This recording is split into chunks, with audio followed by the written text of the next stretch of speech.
1:31, buenas noches amigos, ya estamos aquí, ya estamos en la órbita diferente, mágica de Milenio 3.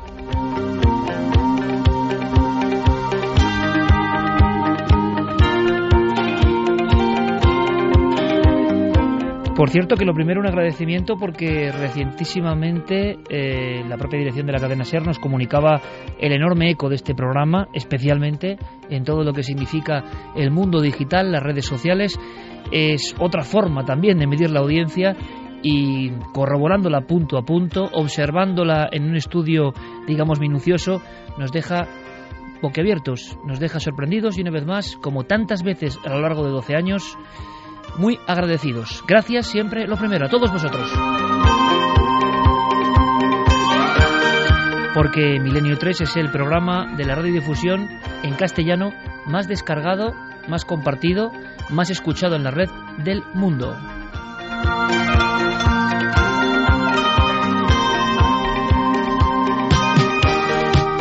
Y eso exige mucha responsabilidad, evidentemente. Y aquí estamos todo el equipo. ¿Y por qué suena de nuevo hacía tiempo, ¿no? Con esta fuerza Mike Oldfield, esta especie de himno? Porque tenemos muchas cosas, no queremos perder un minuto, queremos que estéis todos. Y es más, queremos en titulares, y luego a redundancia, comentaros, de alguna forma, todo el contenido de esta noche, que es un gran viaje. Es un viaje al pasado, es un viaje a la actualidad y es un viaje al futuro. Un triple destino que se conjunta en coordenada mágica esta noche, a partir de ahora mismo.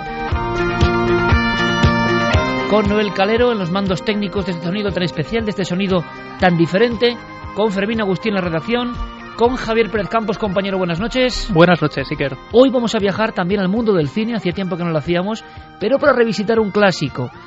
Y se nos puede poner la carne de gallina, nunca mejor dicho, porque no sabíamos, por lo menos yo no lo sabía, seguro que la audiencia quizá, gran parte de ella tampoco, la obsesión de un director de los más célebres de todos los tiempos, con una serie de macabros hechos que de alguna forma marcaron su vida y marcaron una de las películas más célebres de todos los tiempos.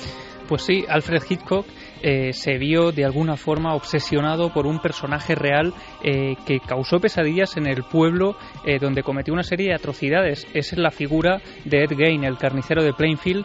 Ahora comentaremos la historia, pero para que te hagas una idea de la influencia de este personaje, no solo en la vida de Hitchcock, sino en esa película y en la gente que acudió a verla, hay una frase del guionista de esa película que ayudó al gran maestro, ¿no?, a llevar a cabo esa película, Joseph Stefano, que decía: Psicosis influyó más en Hitchcock que Hitchcock en Psicosis.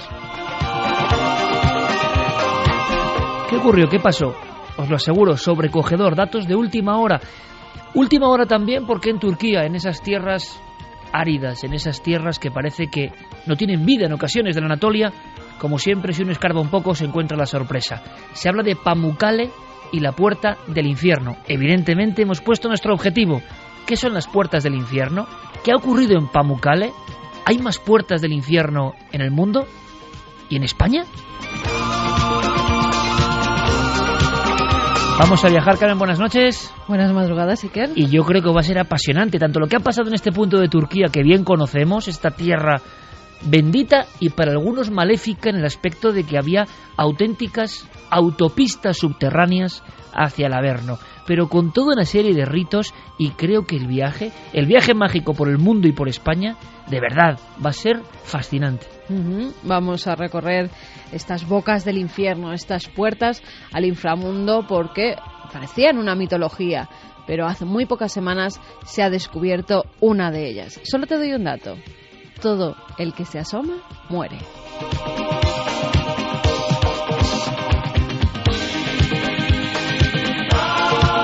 Don Santiago Camacho, compañero, buenas noches. Buenas noches, Iker. Preocupado con el asunto de Corea del Norte, por el que casi todos nuestros amigos y amigas nos preguntan constantemente. Que Santi hable de Corea del Norte, que Santi hable de Corea del Norte. Vamos a hacerlo, última hora, pero por supuesto siempre Santiago Camacho con un plus.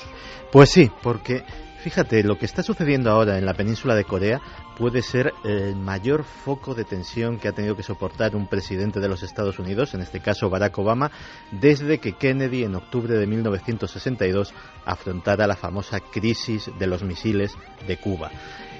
¿Qué puede hacer, qué tiene que hacer un presidente de los Estados Unidos cuando está en semejante situación? ¿Hay instrucciones? ¿Hay un libro de instrucciones que pueda seguir? Tal vez esas instrucciones estén en un mito o tal vez realidad. El libro secreto de los presidentes.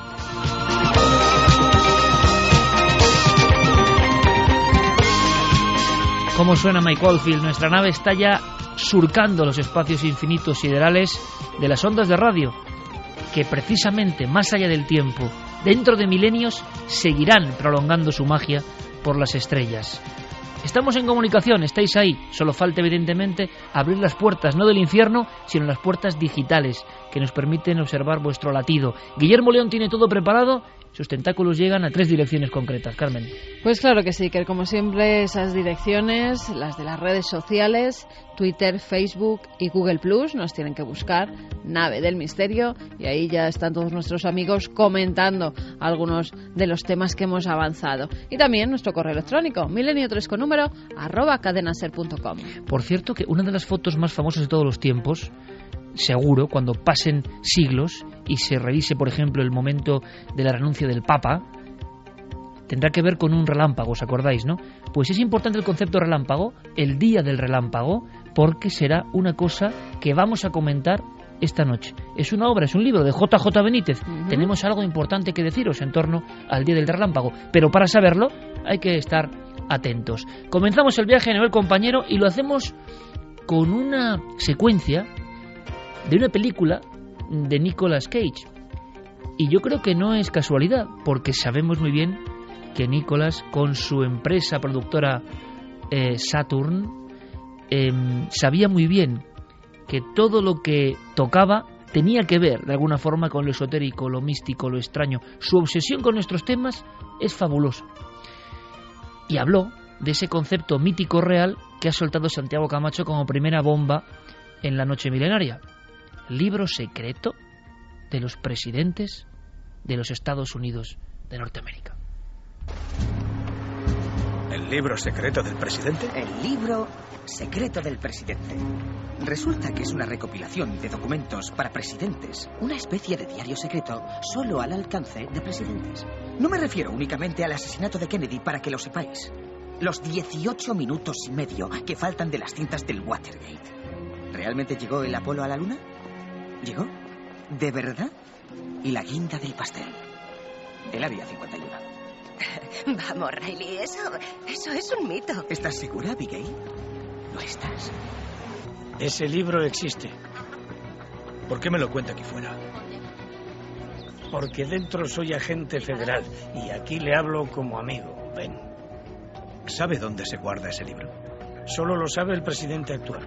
El libro pasa de un presidente a otro y cada uno elige su propio escondrijo. Usted es del FBI, ¿no puede conseguírmelo? El único modo de ver ese libro es que le elijan presidente. Bueno, nunca se sabe.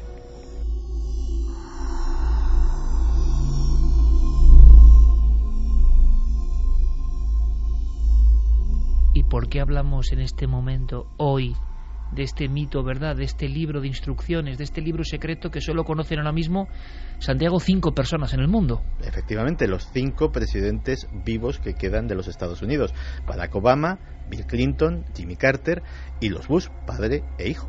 Y hablamos de esto, Santi, por una cosa muy sencilla, porque la situación que se da esta semana no es cualquier situación.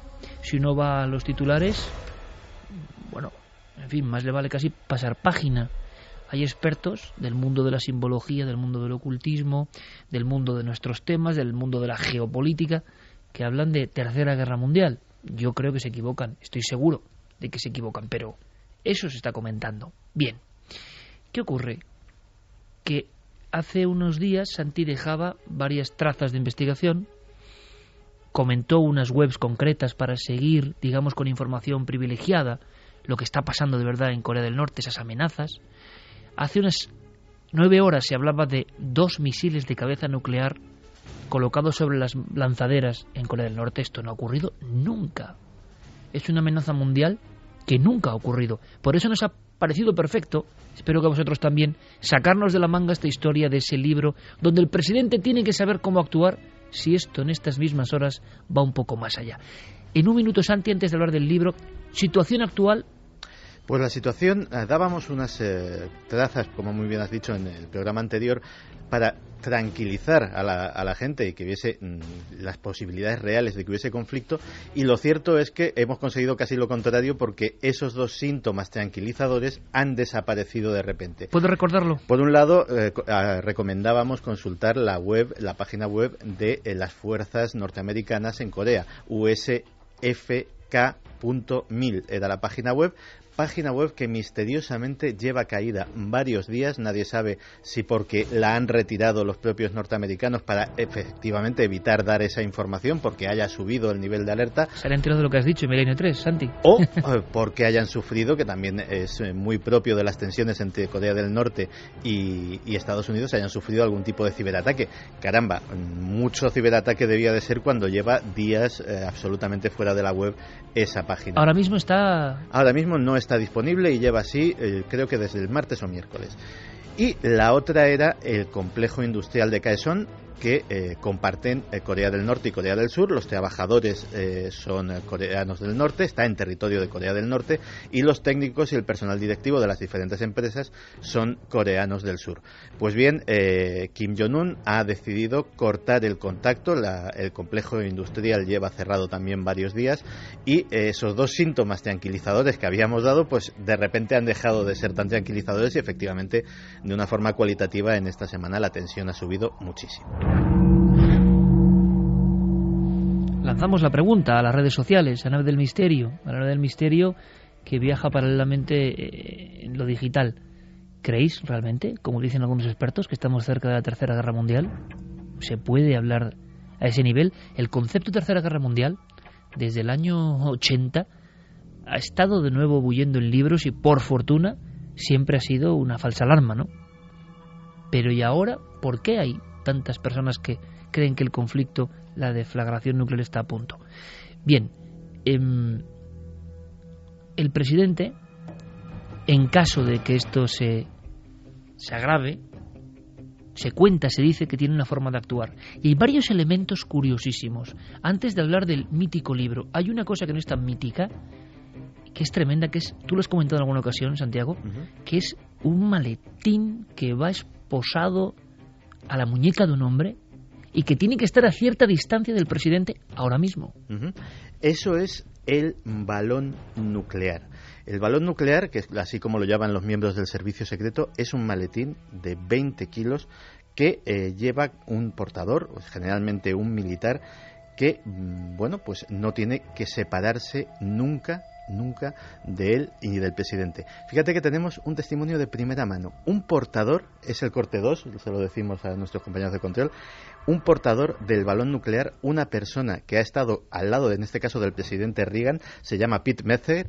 Pete Metzger nos cuenta qué es y qué significa ser el portador del balón nuclear.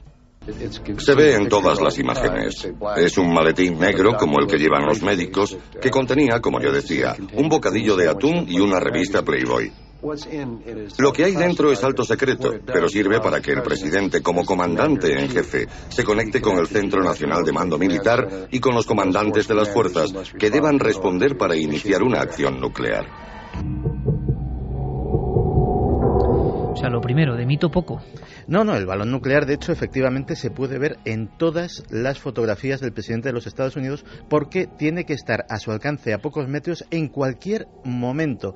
Cuando hace footing, ha habido varios presidentes que han sido muy aficionados al jogging, muy aficionados a correr, el portador del balón, que tiene que tener un porte físico bastante importante, tiene que correr con el maletín detrás del presidente para estar a su alcance, portando un maletín de 20 kilos que nadie sabe lo que contiene. Suponemos, o lo que suponen los expertos, es que lleva un complejo sistema de comunicaciones, un montón de carpetas de papel, ciertos secretos no se confían a los medios electrónicos, detallando los planes de actuación en diversos escenarios, desde una guerra termonuclear total, que significaría la destrucción del planeta, hasta el ataque táctico y quirúrgico a objetivos muy específicos.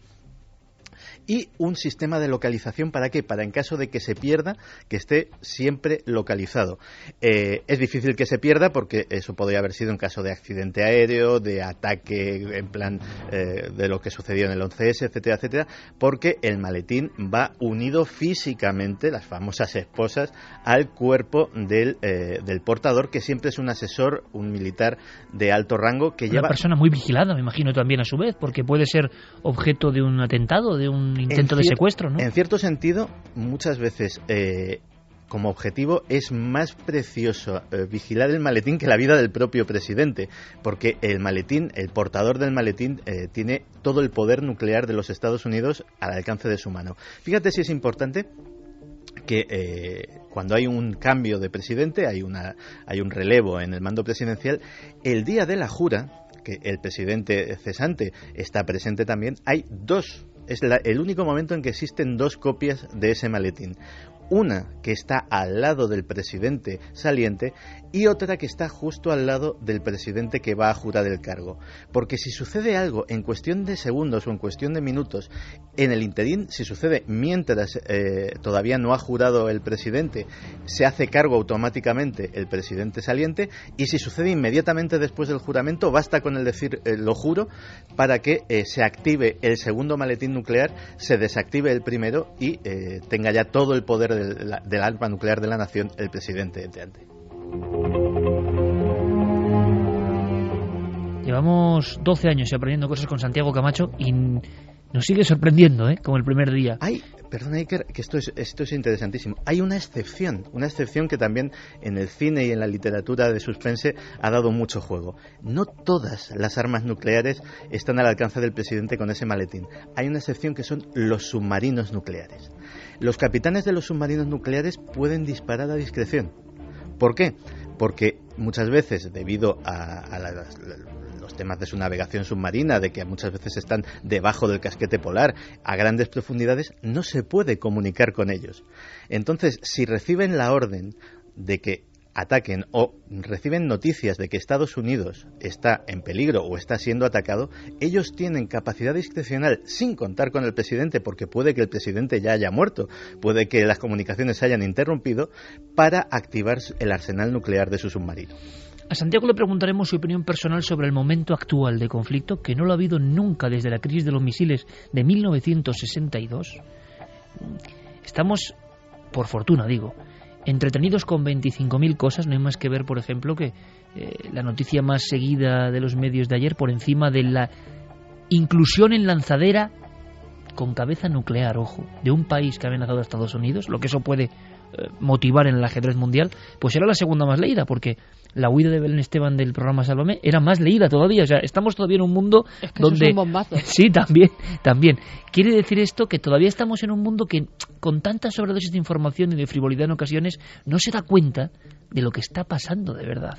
Y lo que está pasando de verdad tiene mucho misterio. Por eso necesitamos, de forma especial, vuestras opiniones, vuestras sentencias en ocasiones, vuestras reflexiones también filosóficas a través de la red. Y le preguntaremos al final del dossier a Santiago Camacho su opinión sobre lo que está ocurriendo ahora mismo. Pero claro, con lo que ha contado ya entendemos una cosa, una foto instantánea en la cabeza, una Polaroid. Toda esa tensión de la Guerra Fría que nos decían que se había alejado ya del mundo, no es así. El maletín es seguido. Me imagino a Obama durmiendo, o a Obama en el aseo. ¿Y dónde está el hombre con el maletín? En la puerta. En la puerta. En la puerta. Fíjate, cuando está en el despacho oval, el hombre del maletín está en la puerta del despacho oval. Pero los agentes del servicio secreto, incluso en las reuniones más privadas, reuniones con jefes de Estado extranjeros, con su propio gabinete, cosas que no debe de saber ni el propio servicio secreto, los agentes del servicio secreto en la puerta del despacho oval tienen una mirilla a la que se asoman cada X segundos para ver que todo va bien y el presidente no corre peligro.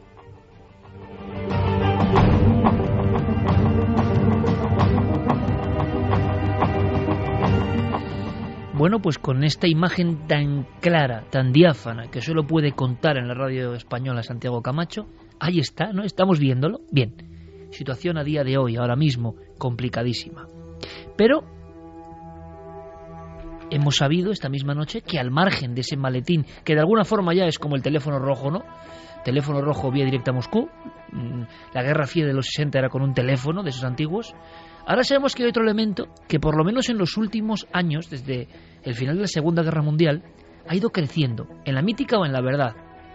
Ese libro de instrucciones, junto al maletín que se pasan como un legado los presidentes de la nación más poderosa de la Tierra, hay un libro, ¿o qué exactamente? Porque Santiago ha dicho una cosa interesantísima, y es que ante la amenaza de una posible guerra o incluso catástrofe de ámbito solar o cósmico que afectase especialmente a los equipos informáticos donde está toda nuestra vida, se ha hablado de, y es un bonito tema o terrible tema, apocalipsis digital. Todas nuestras fotos, toda nuestra vida, todos nuestros archivos, todas nuestras cuentas, todo borrado, por ejemplo, por una gran deflagración de corona solar, una lluvia de fuego del sol de máxima intensidad podría hacerlo. Entonces resulta que en pleno siglo XXI los grandes secretos, los grandes misterios vuelven a estar en papel, en carpeta. Tienen otras debilidades y peligros, pero digamos que evitan ese ataque un poco invisible contra el código digital. Entonces, ¿cómo es el libro? ¿Será un libro realmente? ¿Un libro donde el presidente escribe algo? ¿Donde está todo escrito? ¿Donde hay misterios? ¿Es un sobre? ¿Es un dossier? ¿Es un CD? ¿Es un pendrive? ¿Está en alguna nube secreta y paralela, Santiago? Pues se cuenta, y los que vieron aquella escena juran que es así, que cuando Barack Obama llegó a la Casa Blanca por primera vez el 20 de enero de 2009 y entró para tomar posesión de ese mítico despacho oval, en el escritorio del despacho oval había solamente un sobre abultado de color sepia, un sobre con un POSIT normal de los que tenemos todos en las oficinas, que había escrito George Bush a mano con un rotulador un número, 44, haciendo referencia a que el destinatario era el 44 presidente de los Estados Unidos. Nadie sabe qué contenía el sobre. Nadie sabe si era un libro físicamente, nadie sabe si, como probablemente sea, es un conjunto, una recopilación de documentos que solamente el presidente y su jefe de gabinete seleccionan para que el presidente de los Estados Unidos sepa lo que solo él puede saber, y automáticamente después el presidente recibe al posiblemente personaje más importante en cuanto a ponerle al día de cosas después de él, que es el director de la CIA. Tenemos el testimonio de Michael Hayden, que fue el director de la CIA que dio cuentas a Obama de qué era lo que necesitaba saber. Y es un testimonio increíble, es el corte número 1. Yo creo que hay motivo para alarmarse por una razón muy simple. Empecé diciéndole al señor presidente electo que todas habían sido autorizadas personalmente por los presidentes, pero no por el presidente en persona. Son autorizadas por la oficina del presidente. Así que, señor presidente electo, a menos que nos ordene que detengamos alguna, la misma tarde en que jure el cargo seguiremos haciéndolas. Ese paso se denomina llamada de atención, cuando le informas. Y después las fuimos revisando. Llamada de atención. Y ese es precisamente el momento en el que el presidente se entera de cosas que ni él mismo, siendo candidato, siendo un gran político de su país, ni como ciudadano sabía, ni siquiera sabía que desconocía, que es un concepto muy interesante, porque nosotros a lo mejor sabemos que desconocemos lo que hay en el Área 51, sabemos que desconocemos si los norteamericanos han tenido o no contacto con los extraterrestres, sabemos que desconocemos muchas cosas, pero hay cosas que ni siquiera sabemos que desconocemos, y el presidente de los Estados Unidos se entera ese día de algunas de ellas. Hablamos, por tanto, de asuntos tan importantes como los eternos misterios, que yo creo que por sabidos y por repetidos, quizá esta noche os interesen menos: Área 51, Roswell, recuperación de tecnología de origen desconocido, nuevas tecnologías que podrían acabar con algunas instauradas en la Tierra desde hace mucho tiempo, pero, y siendo muy interesante evidentemente, hay otras cosas increíbles: agencias paralelas, pactos o relaciones con sociedades secretas. Bueno, vamos descifrando el libro secreto. ¿El libro o el sobre o los expedientes secretos? Santi? Fíjate hasta qué punto un presidente de los Estados Unidos se puede llevar sorpresas ese día, que Harry Truman, cuando tomó a la muerte de su antecesor el puesto en plena Segunda Guerra Mundial, el día que se hizo presidente de los Estados Unidos se enteró de que existía la bomba atómica. Él no lo sabía. Él, siendo el vicepresidente, desconocía ese secreto, ese arma secreta que el ejército ponía en ese momento a su disposición. O sea que el presidente, cuando de alguna forma toma el cargo, no ese cargo público que vemos en esa ceremonia bastante austera, por otro lado, muy a la americana, muy normal, sino cuando llega a leerlo, imaginamos en el despacho va a las olas, el contenido de ese libro sobre, es cuando él mismo, imagino, con los ojos como platos, se da cuenta de cosas que son inconcebibles y que solo se transmiten entre ellos. Por lo tanto, grandes cartas del mundo nuestro del misterio también pueden estar ahí escondidas, ¿no? Por supuesto.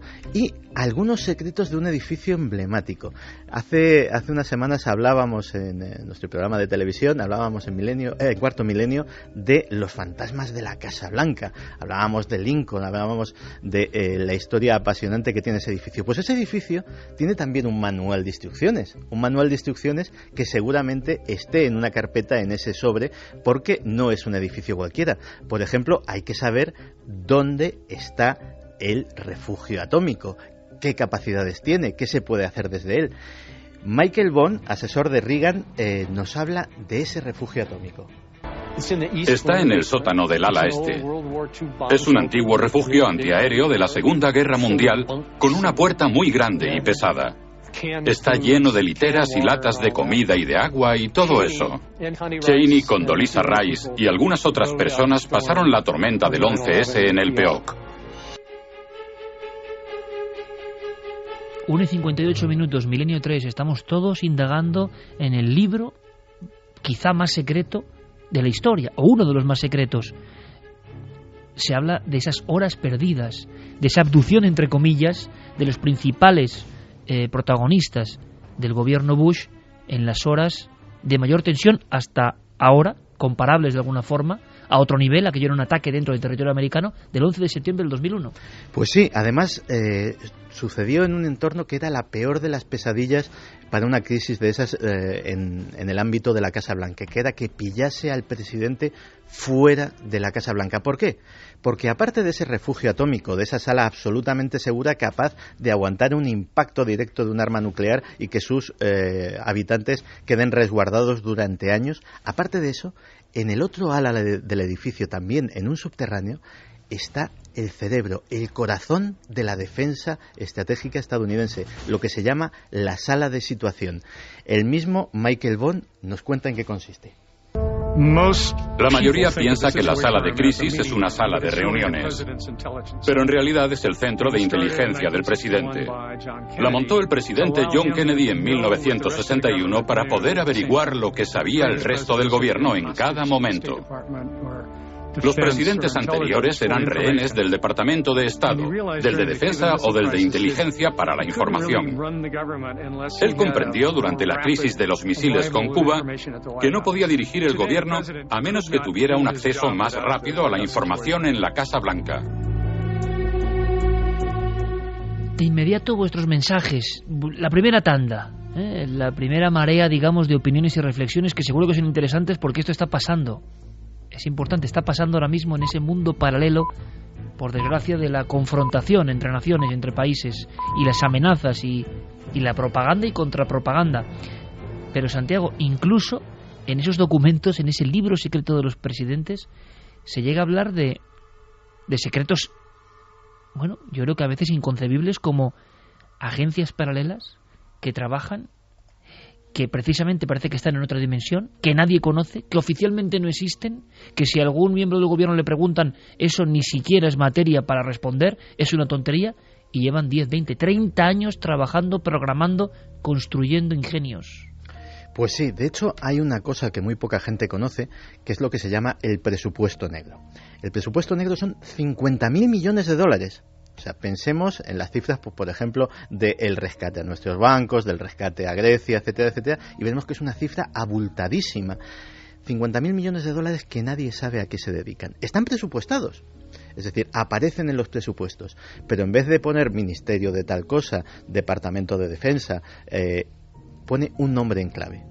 Operación Pescado Frito, Operación... Siempre estos nombres así como extraños que nadie sabe qué hay detrás de ellos.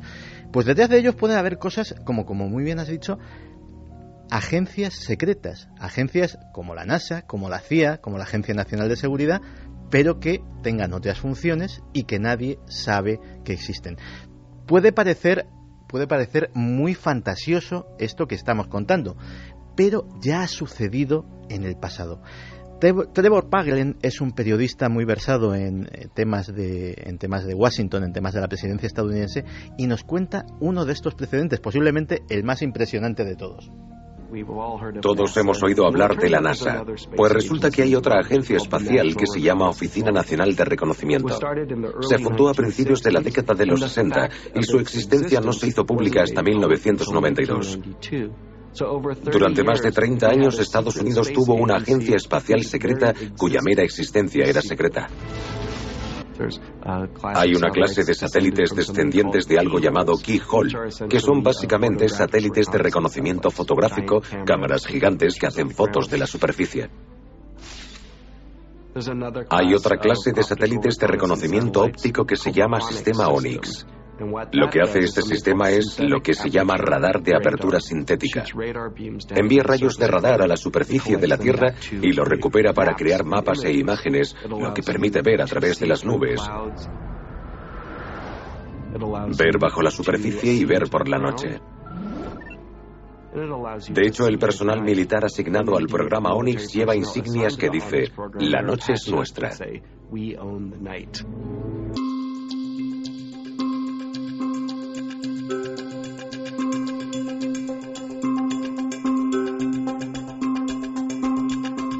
La noche es nuestra, ese es el lema. Hay otro epígrafe o otro titular dentro de esos dosieres, carpetas o libro que es como para pronunciar con mucha reverencia, incluso con cierto temor casi sagrado: Plan del juicio final. Claro, porque en ese libro secreto de los presidentes también hay que ponerse en lo peor. ¿Qué pasa cuando todo falla? ¿Qué pasa cuando no solamente nos hemos metido en una guerra nuclear, sino que la hemos perdido? ¿Qué pasa cuando el presidente ya no existe? ¿Quién controla el país?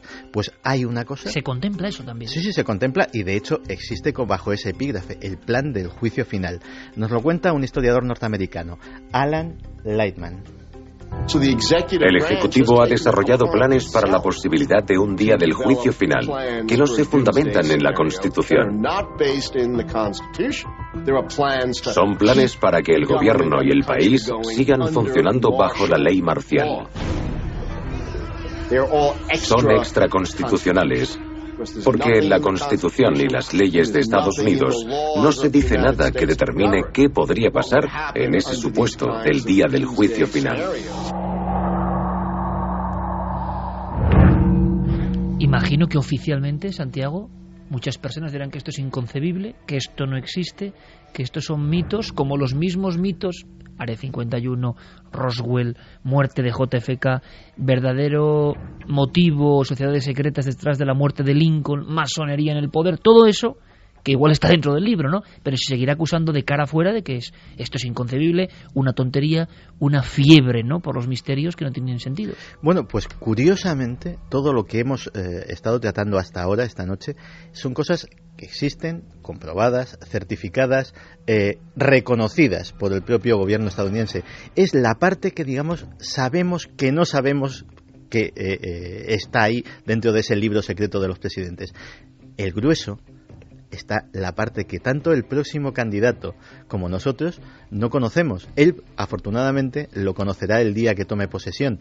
Y no sabemos lo que se encontrará. No sabemos si se encontrará con visitantes de otro planeta. No sabemos si cuando abra la carpeta que ponga Kennedy se llevará una sorpresa o se confirmará la versión oficial. No sabemos si habrá una cinta magnetofónica, una cinta de cassette con los 18 minutos perdidos de las conversaciones de Nixon en el caso Watergate. 18 minutos de un hombre que lo grababa absolutamente todo y que misteriosamente desaparecieron camino a los juzgados. ¿Desaparecieron como las cintas originales de la llegada del hombre a la Luna?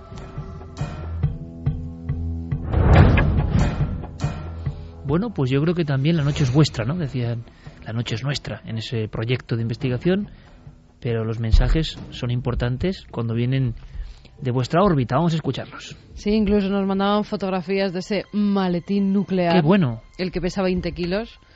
Que da bastante miedito, ¿eh? Sí, sí. Está un poco viejo, ya lo podían cambiar. En fin, vamos con vuestros mensajes. Marco Antonio Alvarado dice todo una bomba, pero no nuclear, sino una bomba de humo. Imaginaos que se estará moviendo en la sombra mientras nos tienen entretenidos y preocupados con un presidente coreano montado en una cabeza nuclear apuntando a la Casa Blanca. O sea, bomba de humo, todo lo que está pasando ahora mismo con Corea. Ahora le preguntaremos. Una imagen de cómic para que no veamos lo que de verdad están moviendo en la sombra. Un saludo, milenarios y tranquilos. No les interesa apretar ningún botón. Gonzalo... O sea, pero siempre la teoría es muy curiosa de que los americanos son los poderosos y los que tienen los secretos y los que manejan todo, vamos. Es curioso, yo no digo nada, pero es curioso. Gonzalo de Ramón dice, dudo mucho que se llegue a un ataque real. Mi opinión es que Corea del Norte no quiere más que conseguir una posición de fuerza de cara a negociar ayudas para su querido líder. Para que éste además pueda presumir frente a su pueblo que Occidente cedió ante su poder. El problema sería que a uno de esos soldados desplegados en su particular teatrillo se le vaya la mano con algo. Juan Antonio Sanz nos dice que vivió varios años en Corea del Sur. Lo que me quedó claro es que los surcoreanos sí se toman siempre en serio las amenazas de los norcoreanos. Hombre, amenazas al lado, ¿no? Que siempre esconden una razón detrás. Necesidad de la cúpula de Corea del Norte, de afianzarse, de poder ante eventuales grietas en el régimen, o bien el reclamo de un nuevo estatus en Extremo Oriente para garantizar el suministro de alimentos y energía al norte. Mandamos, por cierto, un gran abrazo a nuestro amigo Juan Antonio Sanz, un grandísimo periodista y amigo de esta familia milenaria. David Contreras dice buenas noches a todos milenarios. Como siempre, interesantísimo tema. Recuerdo haber visto algo del libro secreto de los presidentes en la película de La Búsqueda, cuando Nicolas Cage secuestra al presidente para preguntar por dicho libro. Cancela dice increíble que nuestra seguridad esté encerrada en un simple maletín. Lucía dice el águila con el rollo de papiro en la pata derecha, el símbolo del libro secreto del presidente. Francisco Míguez, la mirilla para vigilar presidentes le daría muchos problemas a Bill Clinton. Antonio Rubio dice, me pregunto y os pregunto, ¿ese libro secreto del presidente existe? Vamos a hacer una cosa. ¿Dónde tiene guardados todos los secretos? Hablando de Bill Clinton, tengo que decir que, bueno, luego os informaremos. Primero, Fermín, compañero, yo no sé si el tema de Internet va bien, dímelo con un gesto, va bien, ¿no? Bien, digo esto porque, y no es cuestión de conspiración ni que estemos sometidos a una especie de guerra en lo digital, pero como os decía antes, al mismo tiempo que nos llegaban datos alucinantes, ¿no? del impacto en el mundo de Milenio 3 a través de la cadena SER, de ikerjimenez.com y de los muchísimos lugares donde ya se emite el programa, evidentemente, en este fenómeno que es Internet.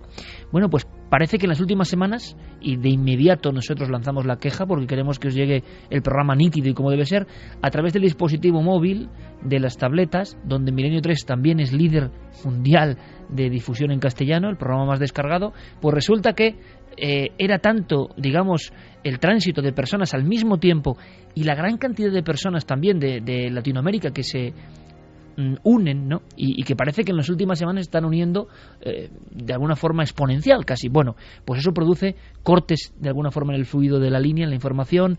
Es muy molesto para muchas personas que además ya han abandonado, yo lo entiendo, ¿no? Yo sé que Carmen, claro, vivo con ella, claro, es mi mujer, pero ha vuelto a la radio antigua y eso me encanta, ¿no? Nosotros tenemos no sé cuántos iPad, ordenadores, pero para escuchar la radio, esa radio antigua, entrañable, donde, por cierto, y me vais a permitir este lapsus, la radio se oye como estamos ahora aquí, sin ningún tipo de compresión y exactamente como se emite. Todavía por la radio la sensación es diferente, pero bueno, es cierto que imagino que hay un gran porcentaje de personas que ya sea a través de Internet o con la aplicación de la cadena SER o de ikerjimenez.com y lo escuchan. Entonces eran cortes permanentes, se hacía casi imposible.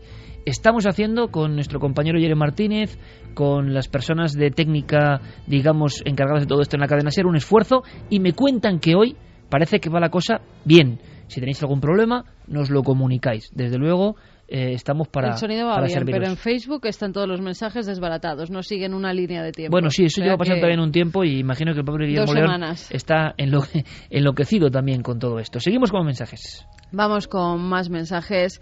José Ramón López dice: ¿cómo estará hoy ese famoso reloj que mide lo cerca que podemos estar de una guerra mundial o del fin del mundo? Perfecto para continuar. Se lo preguntaba ya Santi en la redacción hace un tiempo y me dijo que es que se hace cada año, ¿no? Se actualiza anualmente. Creo que es en mayo. O sea que estaremos dentro de un mesecito, poco más o menos. Si pasa algo antes no nos enteramos de cómo está la cuestión. Digamos Tenía que ser mensual por lo menos, ¿no? Sí, la verdad es que se le ocurran poco los de la Asociación de Científicos Americanos. Escuchamos a Enrique de Vicente como ejemplo de las personas que llevan mucho tiempo pensando. Yo creo que se equivocan en este caso. Y el maestro y querido amigo Enrique lo va a entender. ¿Por qué lo digo? Porque es un deseo más que una certeza, ¿no?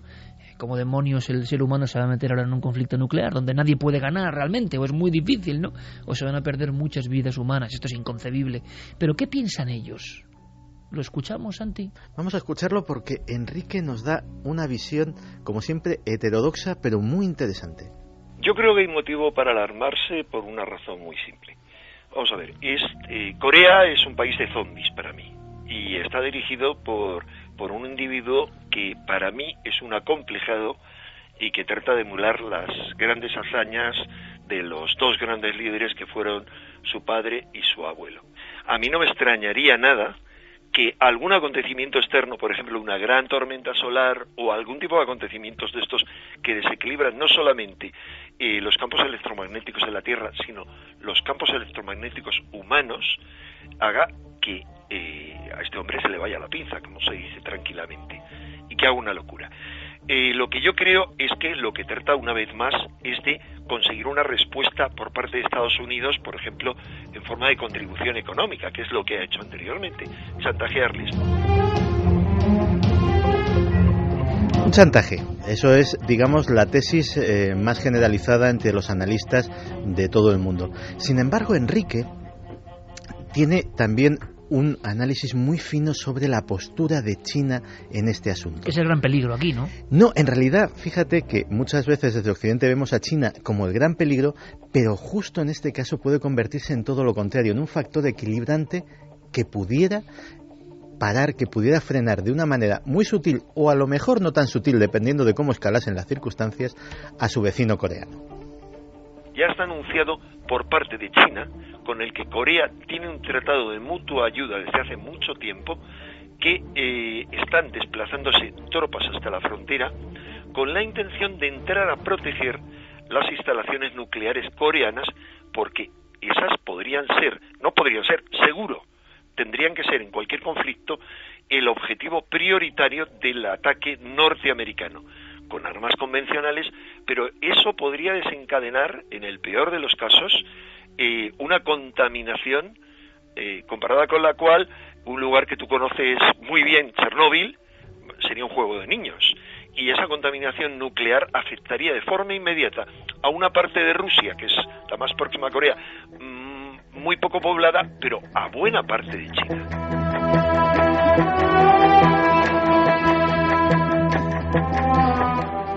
Tropas chinas, no norteamericanas, invadiendo primero pacíficamente para proteger esas instalaciones nucleares Corea del Norte y luego, quién sabe, si incluso deponiendo a un régimen que empieza a ser peligroso hasta para sus propios aliados.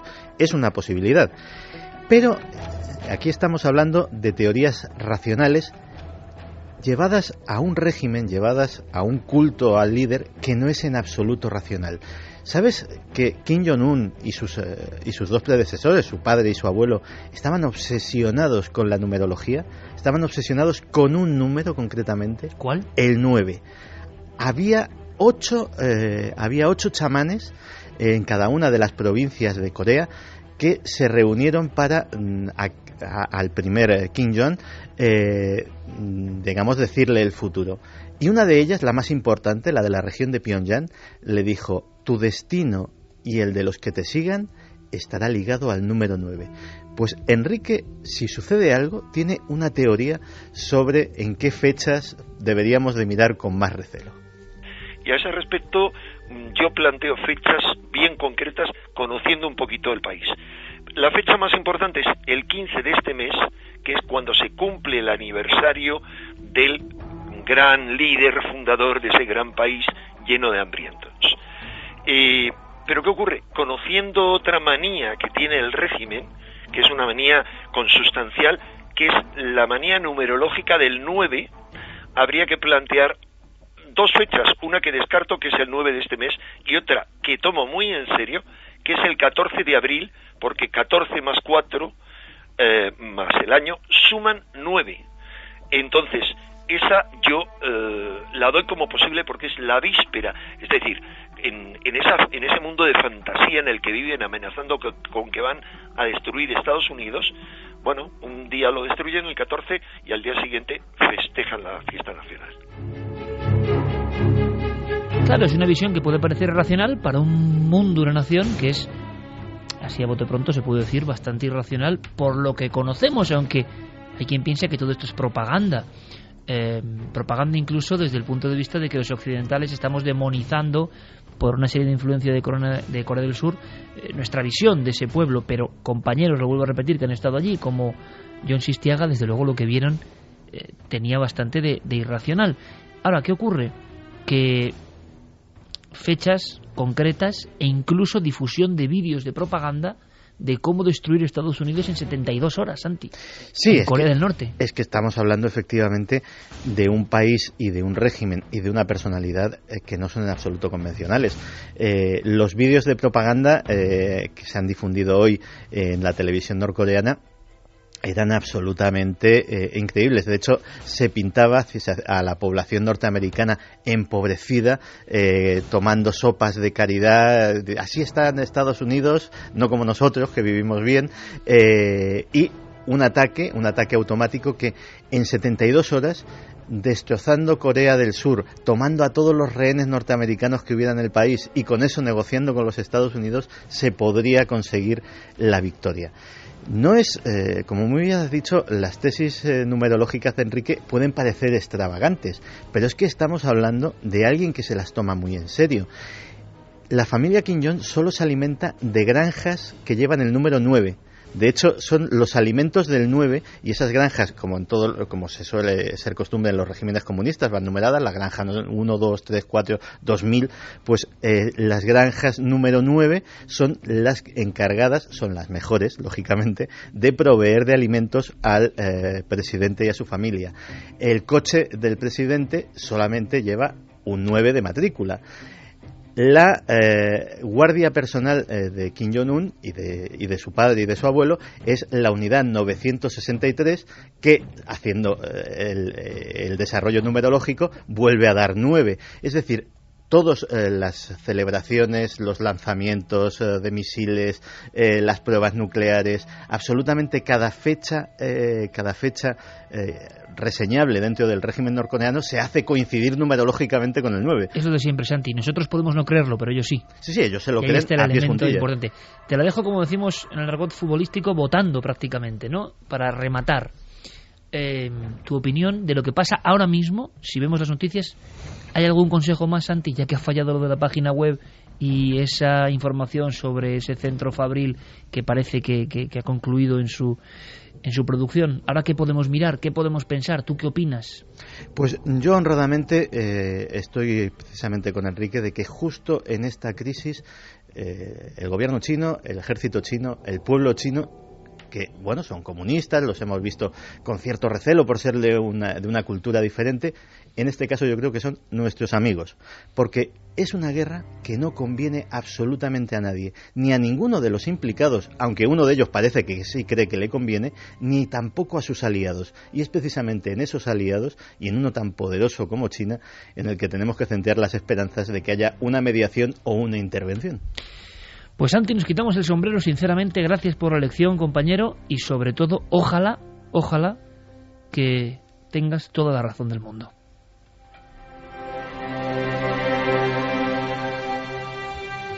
Y mientras tanto, ocurren otras muchas cosas.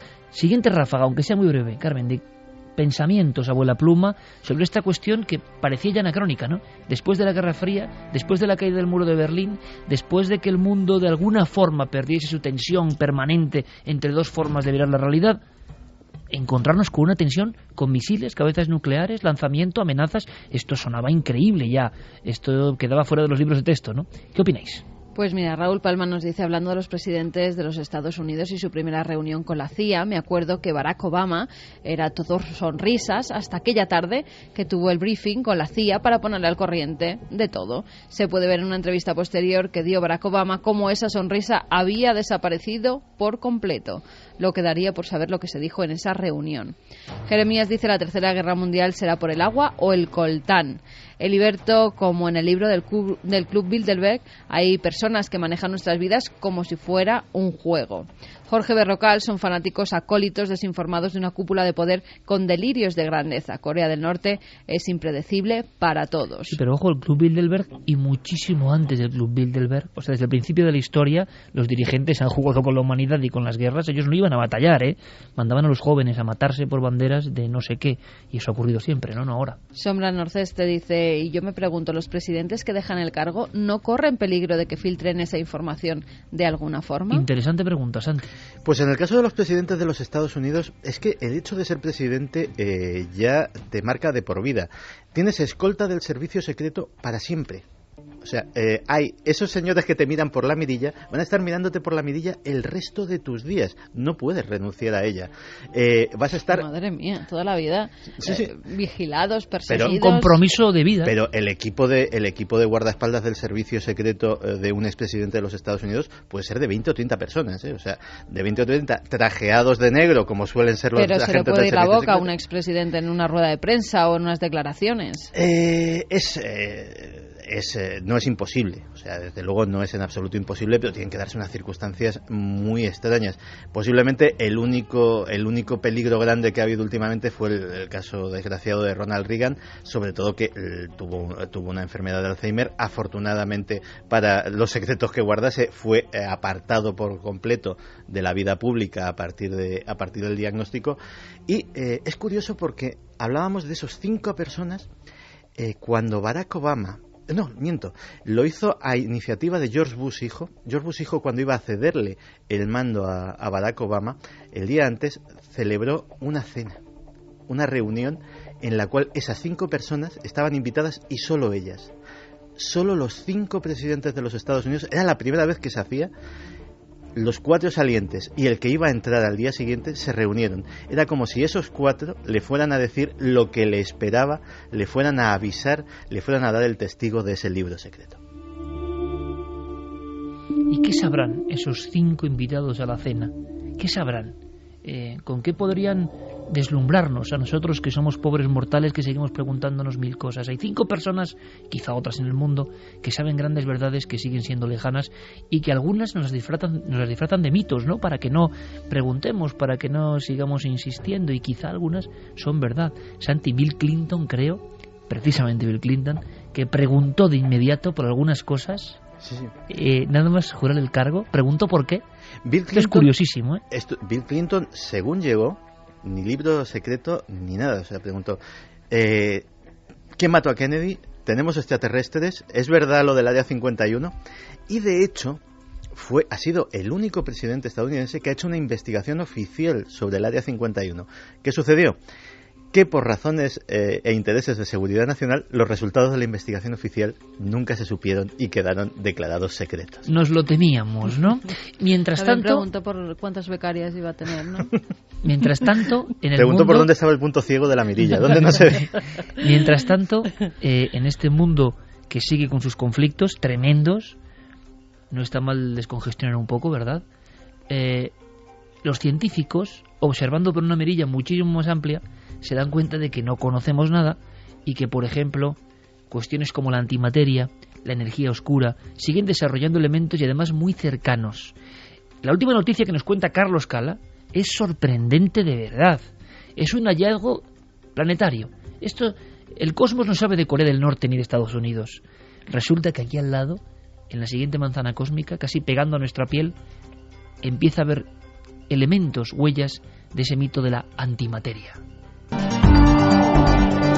Nuevas investigaciones del CERN han sacado a la luz un inesperado hallazgo, una gran cantidad de partículas que podrían ser antimateria de alta energía rodeando el planeta Tierra. Este descubrimiento ha sido posible gracias al detector AMS que se instaló en mayo de 2011 a bordo de la Estación Espacial Internacional a 350 kilómetros de altura y cuya misión era la de encontrar antimateria y materia oscura. Lo que los científicos no esperaban es que dichas partículas se encontraran alrededor de nuestro propio planeta. Según Samuel Ting, uno de los investigadores que trabajó en la creación del instrumento durante 18 años, podríamos encontrarnos ante un nuevo fenómeno de la física. Por el momento, los resultados se publicarán en la revista Physical Review Letters y, según algunos miembros del proyecto, estos podrían suponer parte de la respuesta a una de las grandes preguntas de la ciencia: ¿de qué está hecha la materia oscura?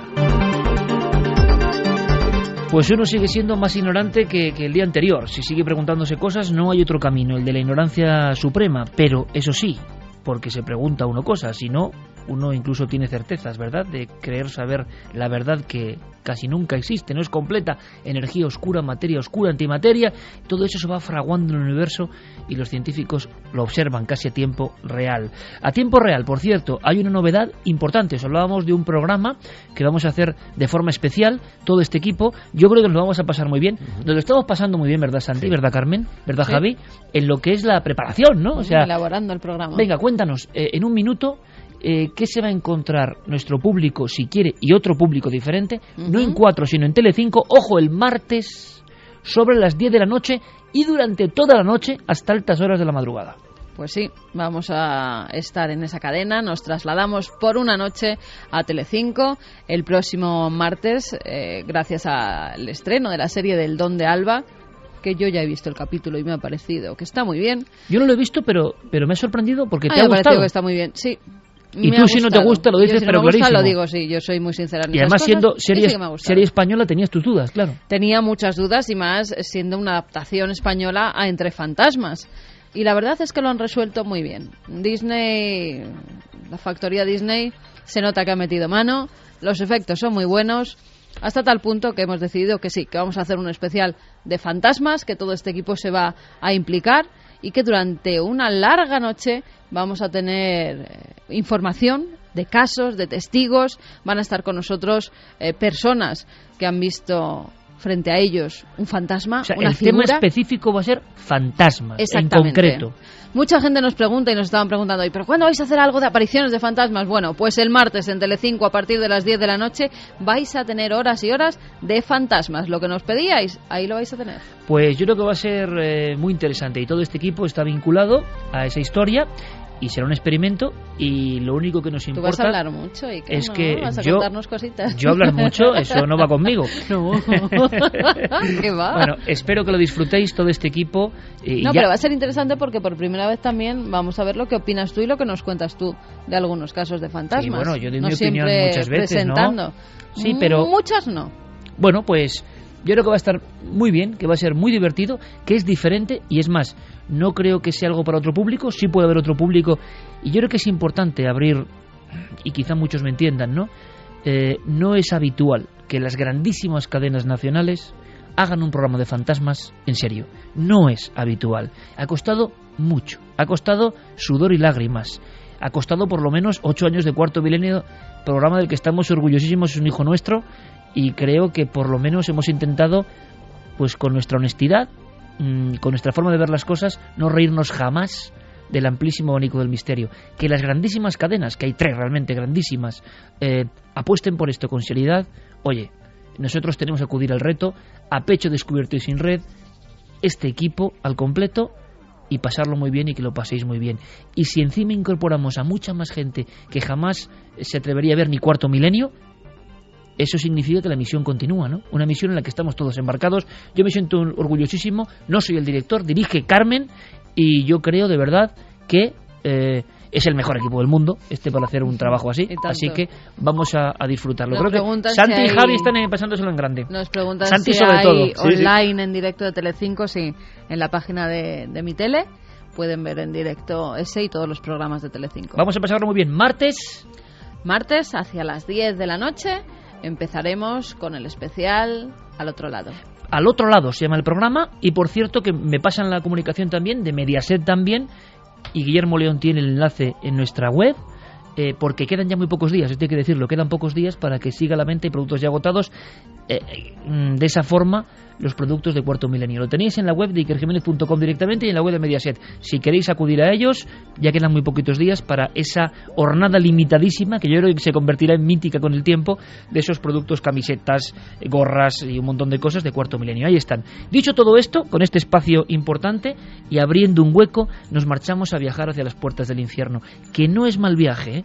No es mal viaje, sobre todo si se hace de esta forma, con una noticia, con un hallazgo, con grandísimos maestros comentando cosas que de verdad son para notar, y sobre todo con esta música, porque sigue la ciencia escrutando el mundo de la música y sigue comprobando que la ciencia cambia nuestras células, la música, perdón, cambia nuestras células, nuestra percepción, y cuando uno va a una puerta del infierno, acompañándose, por ejemplo, de las increíbles sintonías de Indus Beat Can Dance, claro, ¿cómo no va a cambiar todo?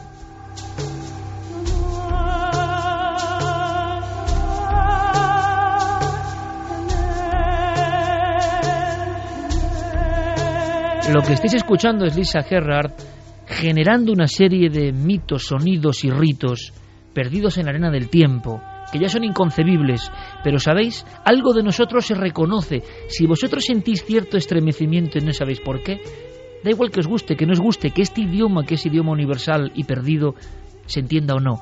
Algo os habla al alma profunda. Entonces es que algo de nosotros, algo minúsculo pero importante de nosotros, sigue vivo, conectado a ese pasado que tenía sus accesos al cielo y sus descensos al infierno.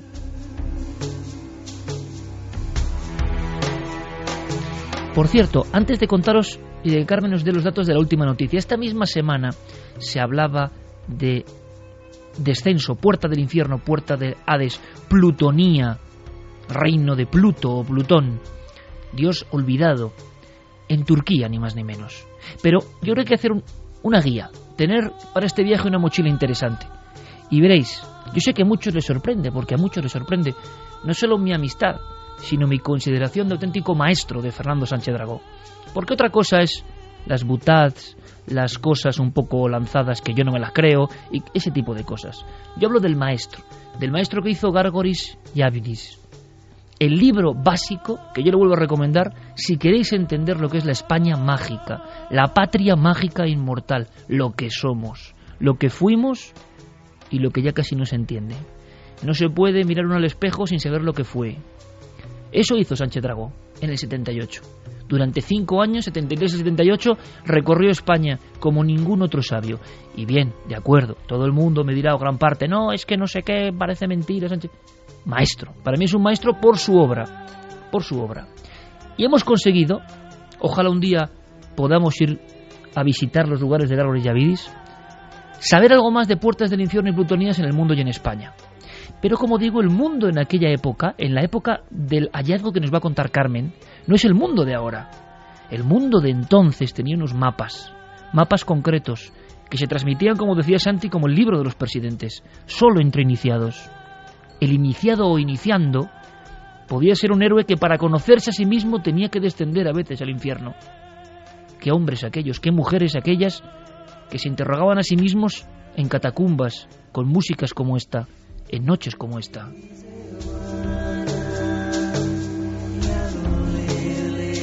Y no nos extraña que viesen cosas y se presentasen y manifestasen cosas, no por alucinar, ojo, qué fácil es decir eso, sino porque tenían el cerebro todavía dispuesto para encontrarse con eso que ya está tapiado en nosotros. ¿Cuál era el equipaje de esa gente mágica? ¿Cómo era el mundo en la época en que se descubrieron las primeras puertas del infierno? Hay que tener en cuenta que esto responde a una concepción del cosmos que estaría articulada sobre 3 esferas concéntricas. El macrocosmos, que es lo que nos envuelve, lo que está por encima de nosotros, el micromundo, o el planeta Tierra en el que nosotros vivimos, y el inframundo, al que nosotros envolveríamos con el planeta Tierra. Entonces, desde las épocas más remotas de la historia, se cree que el hombre que quiere saber quién es, conocerse a sí mismo, y por lo tanto averiguar cuál es su destino, cuál es su futuro, porque cuando te conoces a ti mismo, sabes cuál es tu carácter, y el carácter, como dijo Platón, es el destino, tiene que bajar a los ínferos, tiene que bajar al inframundo, tiene que bajar a la tierra de los muertos, para allí averiguar quién es.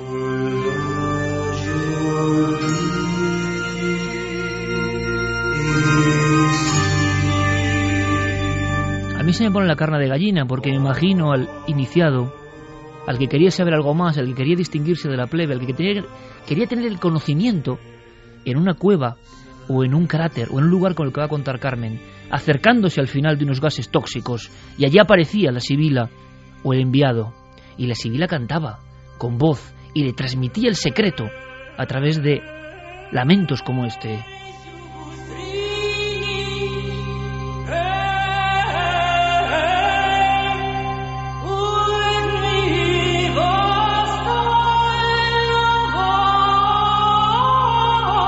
Claro, os imagináis a Lisa Gerrard cantando en los pozos subterráneos, en los lugares donde hubo estas apariciones, y transformada por completo.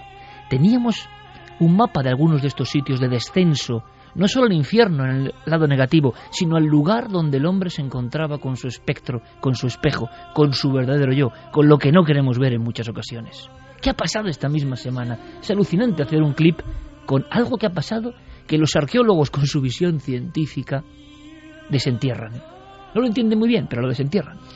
Pues sí, que esta misma semana Francesco D'Andrea, que es profesor de Arqueología Clásica de la Universidad de Salerno, ha dado a conocer una de esas entradas al infierno.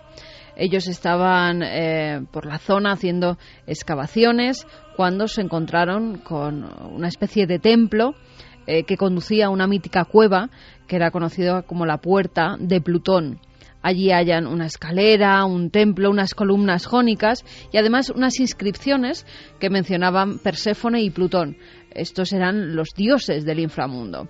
Para los griegos y para los romanos el infierno existía físicamente, o sea, era el lugar donde cuando morías las almas físicamente empezaban a bajar, se metían dentro de la tierra y los conducían hasta el infierno. El geógrafo griego Estrabón dejó escrito que existían 3 Plutonion, así lo llamaban, y que todos ellos estaban además curiosamente cerca de cuevas o de lagos que por algo eran especiales, que tenían ciertas propiedades. Uno lo situaba en unas colinas entre las ciudades turcas de Aydin y Nisa, otro cerca del lago Averno, que se encuentra muy cerquita de Nápoles, y también en la ciudad de Hierápolis, que sería la actual Turquía, y es donde precisamente ahora se han encontrado esas ruinas. Pamukkale. Exactamente.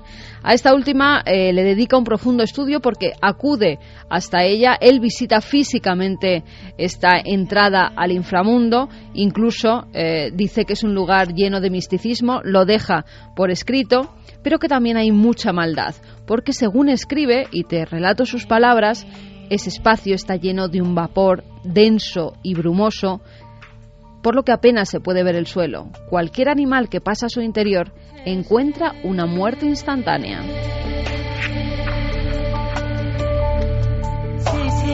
¿Y cómo supo eso? Pues porque lo probó. Cogió varios pajarillos, varios gorriones y los introducía en la cueva. Inmediatamente caían desplomados muertos. Ya tenía la constancia. Verdaderamente allí estaban los dioses malos, estaba el infierno. Además, históricamente ya estos arqueólogos sabían que se hacían ciertos tipos de rituales en la zona. Han encontrado una gran piscina. En esa piscina, al parecer, los sacerdotes, los que pues de cierta forma llevaban los rituales en la zona, descansaban allí durante muchas noches para intentar contactar con los espíritus. Además, tenían ensoñaciones. En esas ensoñaciones, pues preguntaban cosas. ¿Te acuerdas de cuando estuvimos en Cádiz? Claro. En unos lugares que se llamaban como de incubaciones, ¿no? Esas ensoñaciones se producían porque era un lugar mágico, porque estaba cerca de respuestas que podían dar mientras dormían. Templos y preguntaban, exactamente, pues esto era una especie de templo del sueño. Es más, tanto griegos como romanos peregrinaban hasta allí, muchos de ellos para conocer cuál iba a ser su futuro, qué iba a suceder, qué iba a pasar. Y en los sueños se presentaban entidades que daban informaciones concretas. Uno ahora dice, los sueños son. Nos han acostumbrado a que los sueños son una especie de papelera de nuestro Windows interno. Y de papelera nada. Estos antiguos, que yo siempre lo digo ya desde que lo contó Santiago Camacho, que para ellos seríamos tontos del pueblo por muy estudios que tengamos ahora mismo, pues esos sabían muy bien que los sueños tenían una vertebración, un significado, que esas deidades en ciertos lugares se colaban en el sueño como si fuesen una aparición y revelaban cosas clave de tu vida. Pues en este caso los sacerdotes, los elegidos, hacían un verdadero espectáculo ante los que iban a visitar aquel lugar mágico. Ya de principio a todos los que iban, a todos los peregrinos les daban un pajarillo, para que ellos mismos comprobaran cómo ese animal moría, incluso solamente con acercarlo a la entrada de ese inframundo. Pero no solo eso, cogían un toro, lo metían dentro y enseguida el toro caía desplomado. Claro, tú imagínate para los peregrinos aquello lo que suponía, y más cuando esos sacerdotes tenían cierto poder divino. Eran unos espectáculos tremendos los que se realizaban allí, pero sobre todo lo que se intentaba era contactar con los dioses, con los espíritus de más allá y también con los dioses oscuros, porque a ellos iba a ir mucha gente de la que peregrinaba hasta el lugar. Sepamos algo más en concreto de Pamukkale, de alguien que conoce muy bien la zona, un arquitecto experto en levantar proyectos en arquitectura antigua, Carlos Sánchez Montañés.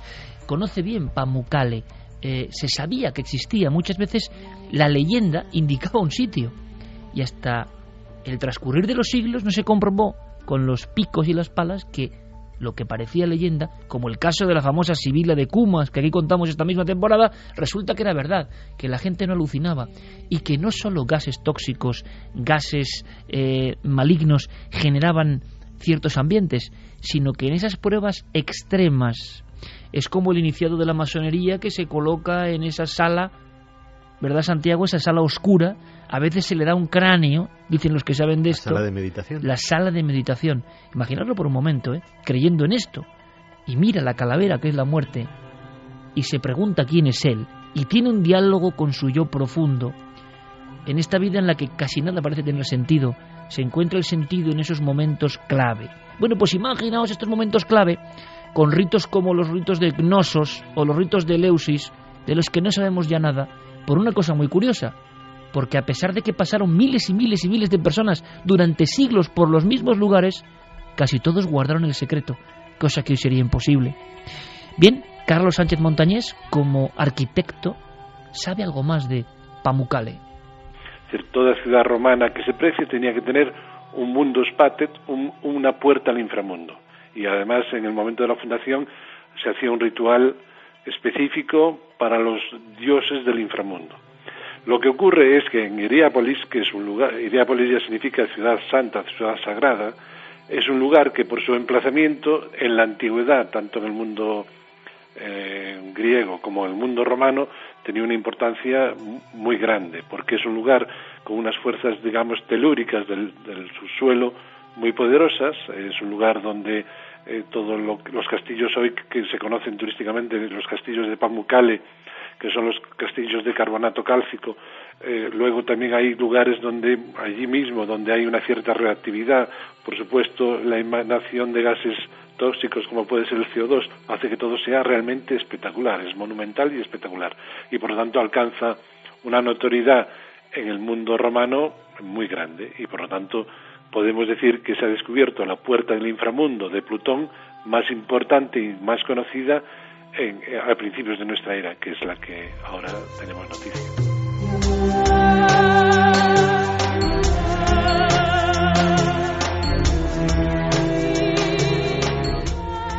La puerta del infierno esta misma semana, pero no es única, como puertas del cielo también hay muchas, ¿no? Lugares donde el hombre trasciende, donde la naturaleza salía con nosotros con su fuerza telúrica para generar en nuestra alma o cerebro otras cosas incomprensibles, pero que antes tenían sentido. Sentido como el de cargar en nuestra mochila nuevos mapas y nuevas rutas. Ya hablamos aquí de esa Sibila de Cumas y del lago Averno, muy cerca de allí. El lago Averno, el lago del infierno, ¿qué pasaba allí? Bueno, pues nos vamos con Fernando Sánchez Dragó. el lago del Averno, que está situado en la Campania, cerca de Cumas, en Nápoles, cerca también del Vesubio. Hay que tener en cuenta que muchas plutonías guardan relación con cráteres. El Averno sería el lago, en algunos casos, según algunos historiadores y geógrafos, una especie de golfo que ocuparía la boca de un antiguo cráter. La palabra Averno viene del griego, significa hornos. Hornos son pájaros, la ornitología, ¿no? Entonces era un lugar sin pájaros, ¿no? Porque los pájaros huían de esta boca de acceso al infierno. En el Averno, en el fondo del Averno, en el Hades, en la tierra de los muertos, se abría un abismo. Ese abismo recibiría el nombre de Tártaro. Y allí habitaban los orcos, y de ahí procederían los ogros de los cuentos infantiles. De repente hemos trazado una línea desde un lugar físico y geográfico hasta nuestros días y nuestros miedos. Vayamos más allá. Sabíamos que en el lago Averno y en el lugar de la Sibila de Cumas se aparecían estos dioses, estas ánimas, se hacían ciertos ritos. Pero hay puertas del infierno, puertas de lo sobrenatural, célebres, con otras formas, como las laberínticas, como comentábamos, Carmen. Tú hablabas de un toro, y el Minotauro es otro de los grandes mitos. Es un monstruo, mitad hombre, mitad toro. Por supuesto que no ha habido, que sepamos, yo ya no sé nada, pero hombres híbridos con toros. Pero se habla de una metáfora, de algo que ocurría, de un ser tremendamente poderoso y oscuro que aparecía al final de unos caminos sinuosos y que uno, si se lo encontraba, incluso podía preguntarle si su furia no le mataba directamente por su propio yo, por el conocimiento, por la verdad. ¿Por qué hay más allá? ¿Por quién es uno? ¿Por qué hubo antes del nacimiento? ¿Por qué ha nacido uno y no otro? En fin, preguntas que en la vida del ser humano han sido importantísimas. Vayamos a Cnosos, pero conozcamos también otro lugar sorprendente y que sé, Carmen, que a ti te gusta mucho por los misteriosos retratos de una naturalidad impresionante y desconocida en Egipto. De pronto en Egipto alguien empieza a pintar diferente del resto. Son los hallazgos y retratos de Al-Fayum. ¿Te acuerdas? Bueno, pues en esos dos lugares, puertas del infierno. La cueva del Minotauro, los palacios de Cnosos y Festos en Creta, es decir, los laberintos, representan precisamente eso, el laberinto de la vida. Para acceder al centro de esos laberintos, es decir, para acceder a la sabiduría depositada en la tierra de los muertos, pues hay que vencer a los monstruos que nos acechan al camino, concretamente en el caso de Creta, al Minotauro. En Egipto hay un laberinto, el primer laberinto del que tenemos noticias, que está en lo que los latinos llamaban el lago Moeris, que está situado a 80 o 90 kilómetros del Cairo, prácticamente, en fin, a una hora y media de coche, y allí está el laberinto que en árabe, en el antiguo Egipto, se llamaba el Fayum, y allí es donde las almas, después de la muerte de los portadores corpóreos de esas almas, aguardaban el juicio de Osiris, que con su balanza, colocando en un platillo de la balanza las buenas acciones cometidas y las malas acciones cometidas, decidiría el destino ultraterreno, el destino de ultratumba de esas almas.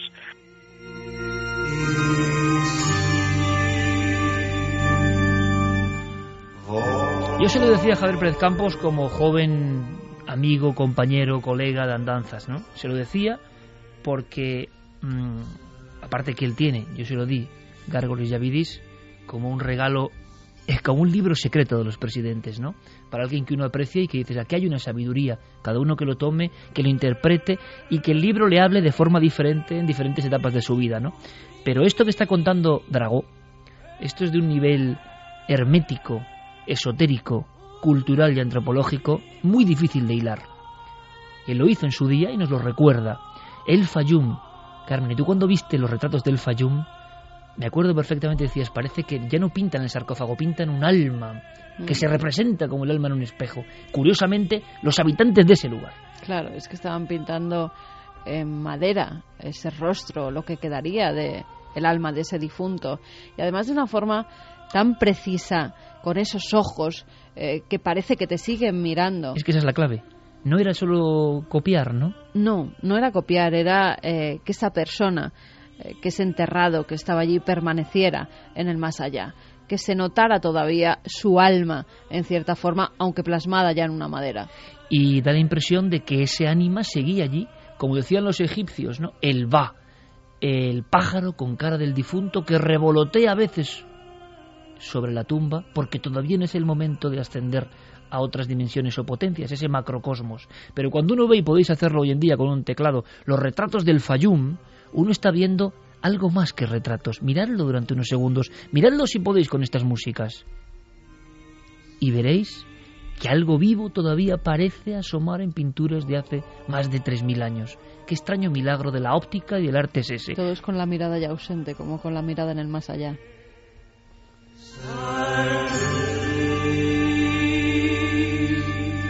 Este viaje que os proponemos es un viaje que iniciaron muchos sabios antiguos en nuestro país también. Evidentemente, si yo hablo y un día, si queréis, y fuera de prejuicios y de cuestiones más o menos banales, queréis saber algo más de ese libro de Gárgoles y Avidis, podemos hacer un día en especial. Es un viaje por la España mágica antes que nadie. Ha habido otras grandes guías como las de Atienza, hombre, y Menéndez Pidal y Marcelino, un montón de intelectuales, Menéndez Pelayo, pero con esta fuerza e interrelación de cosas, comprobándolos in situ y con un bagaje cultural de este nivel, no ha habido. Igual ni habrá.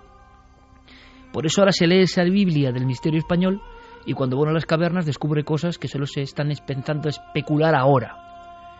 Dragó sabe que era una especie de, no sé si de trance o cualquier historia en la que se metería él vio cómo se le revelaba todo eso. ¿Qué hay en España? ¿Qué plutonía se podría destacar en España? ¿Cuáles son las puertas del infierno? Se ha hablado a nivel popular del Escorial y de otras. Más modernas, más manidas. Hay unas más antiguas. ¿Y sabéis la diferencia? Que la gente sigue acudiendo a ellas. Da igual la ciencia, la matemática, la lógica y la racionalidad. Da igual la computadora y da igual lo que digan. A cierta plutonía en España sigue acudiendo la gente con sus muertos. Como si algo les obligase a hacer un camino de conocimiento como hicieron los órficos, como hizo Parménides, como hacían los etruscos. Es como ese camino fortísimo dentro del alma que obliga a hacer un rito que uno casi ni entiende, pero algo le catapulta a seguir haciéndolo generación tras generación. No es solo una romería, no es una cosa pintoresca, aunque algunos solo vean esa capa superficial. Es algo mucho más potente. Es el alma en su peregrinación. ¿En qué lugar ocurre esto? ¿Cuál es la plutonía española? Lo cuenta el autor de Gárgoles y Avidis. Toda Galicia está llena de plutonías. El viaje a Compostela es una reproducción del viaje al Finisterre que tenían que emprender los héroes iniciáticos del mundo antiguo para asistir en la costa del Finisterre, que no en balde se llama la costa de la muerte, al ocaso, al crepúsculo, al momento en el que el sol se escondía, y asistir al día siguiente a la resurrección del sol. Desde este punto de vista, toda la costa de la muerte está llena de plutonías. Pero lo más significativo de todas estas plutonías españolas se encuentra en San Andrés de Teixido, justamente en el Cabo del Ortegal. En San Andrés de Teixido hay una romería, es la tierra de los muertos, y hay una romería a la cual acuden el día 8 de septiembre los gallegos, una romería muy tradicional, y lo hacen acompañados por los muertos de sus familias, a los cuales se les deja sitio en el coche y se les sirve plato en la comida. San Andrés de Teixido, San Andrés de Teixido como plutonía es impresionante, porque a muy pocos kilómetros de San Andrés de Teixido, por ejemplo, se abre lo que allí se llama el Pozo do Inferno, el Pozo del Infierno, y el Pozo del Infierno hay un arroyo que se llama arroyo Carón, como Caronte, que baja de ese Pozo del Infierno. Está esculpido en la roca viva el rostro del cancerbero. Curiosamente, en San Andrés de Teixido, por ejemplo, no se puede hacer noche. No sé si ahora habrá alguna fonda, algún hotel, alguna hostal, pero cuando yo lo visité, cuando recorría toda España buscando estas cosas para escribir Gárgoles y Avidis, no había ninguna fonda, no se podía pernoctar en San Andrés de Teixido porque efectivamente los muertos salen por la noche, y entonces los gallegos que iban a la romería tenían miedo de pasar la noche allí.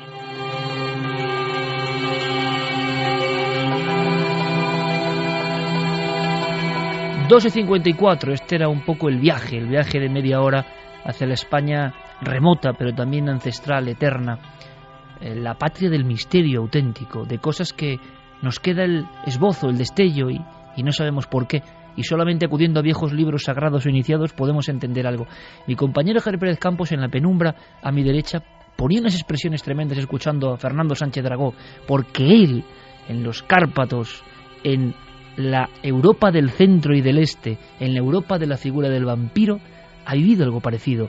el miedo eterno al muerto que de alguna forma no se acaba de marchar y que vuelve. Es el mismo miedo que en los años 70, porque ahora la cosa ha cambiado mucho, quizá la vida de ella ha cambiado mucho, pero no ha tapado del todo la sustancia, la esencia, el alma, porque ese mismo miedo al muerto que no ha recibido su rito ocurre en San Andrés de Teixido cada 8 de septiembre.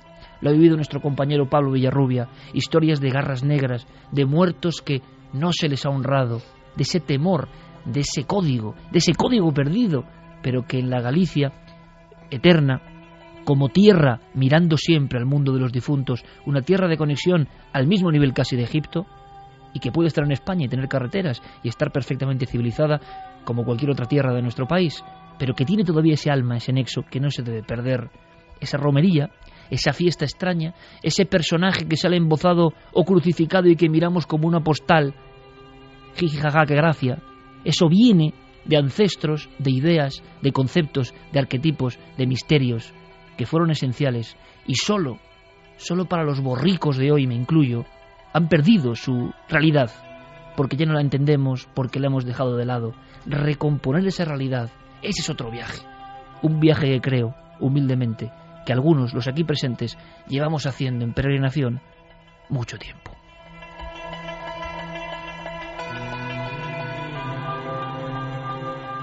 No sé qué os ha parecido el viaje, a mí me ha gustado. Lo importante es lo que digáis vosotros, por supuesto, en esta franja final.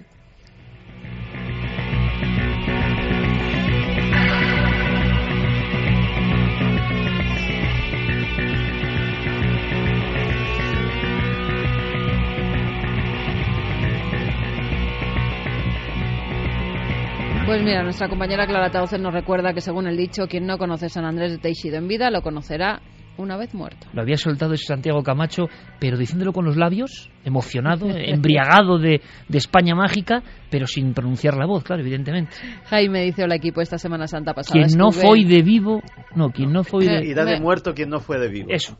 Mejor no lo digas en exacto, déjalo.